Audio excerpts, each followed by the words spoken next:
If you're making plans for a family vacation this summer, you not only have to pack and make sure that your home is safe and secure while you're away, but also in today's day and age, you also have to make sure that cyber criminals aren't trying to steal your identity while you're on vacation. Joining us now is cybersecurity expert Morgan Wright. Morgan, thank you for joining us. Hey, thanks for having me on. So let's dive right into this. When you do go away in today's day, you do have to be extra cautious on things that you probably never thought you would have to be, which is someone stealing your identity in a very easily manner while your guard is down, you're on vacation, huh? Absolutely. Look, we remember to pack our suntan lotion, our sunglasses, our bathing suits. What we forget to do are simple things like, what are two things we should absolutely do to every device we have? What should we have in place before we go? And for example, what are 2 to 3 things we should never do while we're on vacation? So let's go right there then. What are some of the more important things that families can do to secure their identities?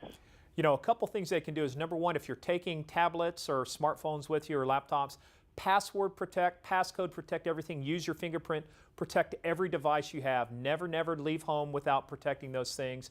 Make sure everything's up to date on it, your software, your apps. Don't be downloading anything while you're on vacation. One thing in this day and age you absolutely have to have is identity theft protection. Make sure it's robust, make sure it provides for comprehensive restoration, because kids are becoming a big target of identity thieves because you can go for so long without them being identified. So make sure you do just a few of those things, and chances are, even if you're getting sunburned on the beach, you won't be getting burned when you return home later. When you're on vacation, there's always a tendency to post cute family pictures from the beach. Hey, look at us.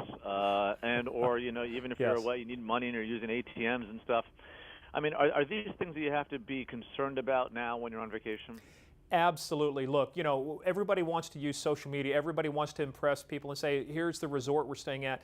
But while you're busy doing that, other people, and this has happened so many times throughout the U.S., you come back home, you find your home has been burglarized because your neighbors are not the only one saying that you've posted pictures of your fabulous time in Cancun or Florida or California.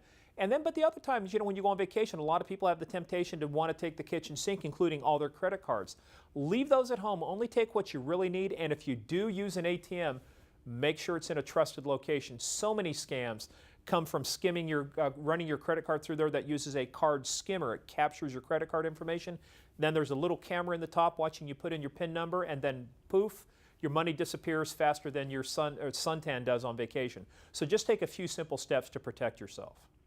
Crazy. Now, so if they do capture some of this identity, okay, so what can they do with it? They've stolen your identity. Now what do they do? Yeah, some great research came out from Symantec in their Internet Security Threat Report about what's being done with identity thefts, what types of things are they after. They can commit medical identity theft. That's 10 to 50 times more lucrative than your credit card information. They can get loans in your name. In fact, with your kids' story, my daughter knows of a young lady getting ready to go to college. Her mother went to apply for credit in her name, found out she already had a home equity loan for 3 years before that. So you got to check your kids. You got to make sure those things are in place.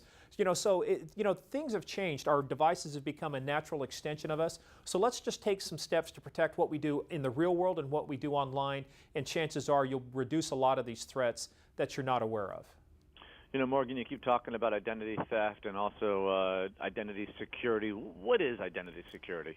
Identity security is the combination. It's that convergence of the real world where we live our real lives and the online world, the social media and stuff. It's about putting good habits and practices into place that make sure, just the same way you wouldn't give your information and your password to a total stranger, at least you shouldn't be doing that. Don't be doing the same thing online. So identity security is that comprehensive approach to making sure you stay safe, your spouse stays safe, and more importantly, your kids stay safe, because they've got a longer road ahead of them if their identity ever gets stolen. It seems one of the inevitable practices you can't get away from in today's day and age is going to a Starbucks or a coffee shop or a hotel business center and logging on what they now offer as an amenity, free, Wi-Fi in business centers. And is that something we need to be concerned about also? Yes, you've got to be very careful before you connect. If you don't have to connect, then don't. Look, everybody's gone to a Starbucks or a place, and I've done that too. You've got the high-speed wireless, but you got to stay away from doing activities on there like logging into your bank account or doing sensitive things. And especially if you're in a location that you've never been to before or you're unfamiliar with, just ask a question. Go up, ask the concierge, ask the person, the employee. Say, what is the name of your wireless network?